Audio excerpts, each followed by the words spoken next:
Okay, let's talk about saving money. It's a goal pretty much all of us have, right? But it can feel, well, huge, kind of complicated, and maybe a little out of reach. We're going to change that today. We are going to break it all down into a simple, realistic plan that turns that big, scary goal into a bunch of small, manageable wins. And let's just be real for a second. Getting started is almost always the hardest part. If you've ever felt totally overwhelmed just thinking about where to even begin with saving, trust me, you are not alone. So, the whole point of this explainer is to make that very first step feel as easy and as clear as possible.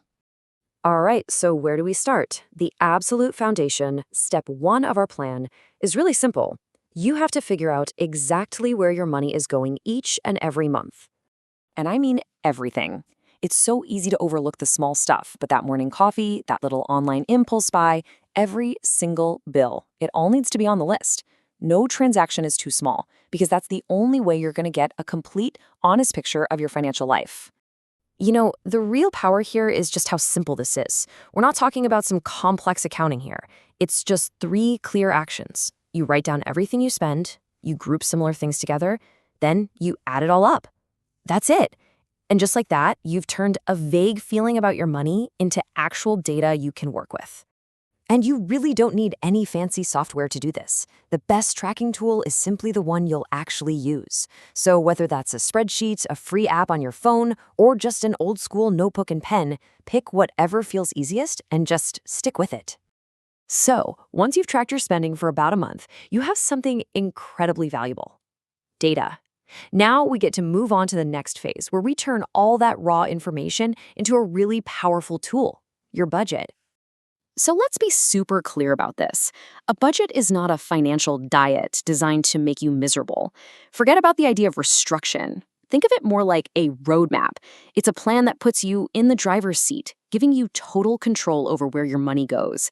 Now, this right here is a total game changer, a complete mental shift.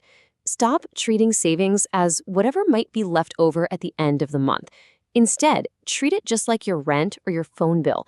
It's a fixed, non-negotiable expense that you pay to yourself first. Okay, let's talk about this number.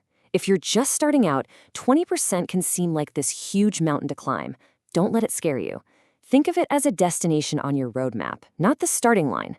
It's a fantastic long-term goal to work towards as you get more and more comfortable with your budget. But what if you can't hit 20% right away, or hey, even 10%? That is perfectly fine.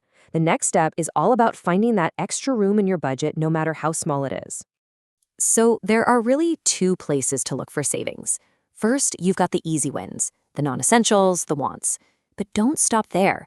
Look at your fixed expenses, your needs. You might be really surprised that you can often lower things like your car insurance or your cell phone plan just by making a few phone calls. Want some quick, high-impact wins?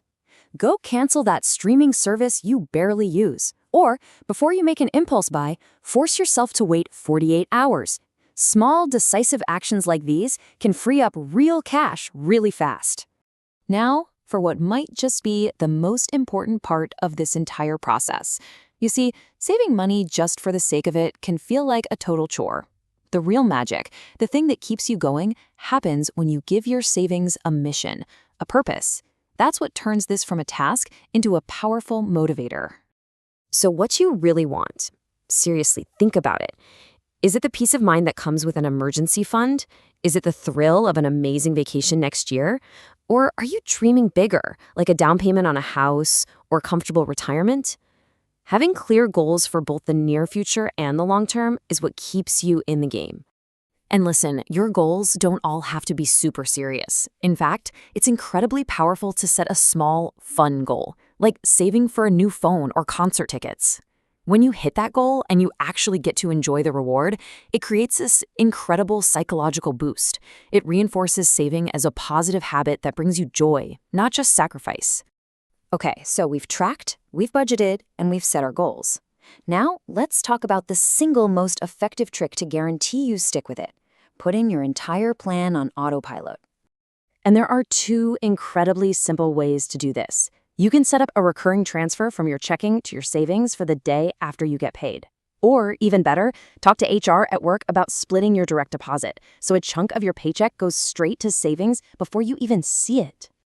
I mean, it all comes down to that classic out of sight, out of mind strategy. And it works because it completely removes willpower from the equation. When that money isn't just sitting in your checking account tempting you, you are way less likely to spend it. This is probably the single easiest win in all of personal finance.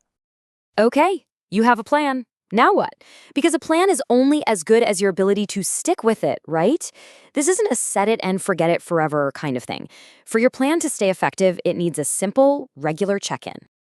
And look, this doesn't have to be some big, stressful meeting with yourself. Just set aside maybe 20 minutes once a month. Pour a cup of coffee, look at your budget, see how you're tracking toward your goals, and if you spot a problem area, you can make a tiny course correction right away before it turns into a big issue.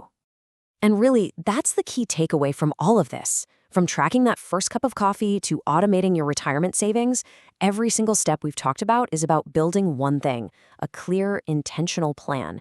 Because having that plan is what transforms saving from some vague, stressful wish into an achievable reality that you, and only you, control.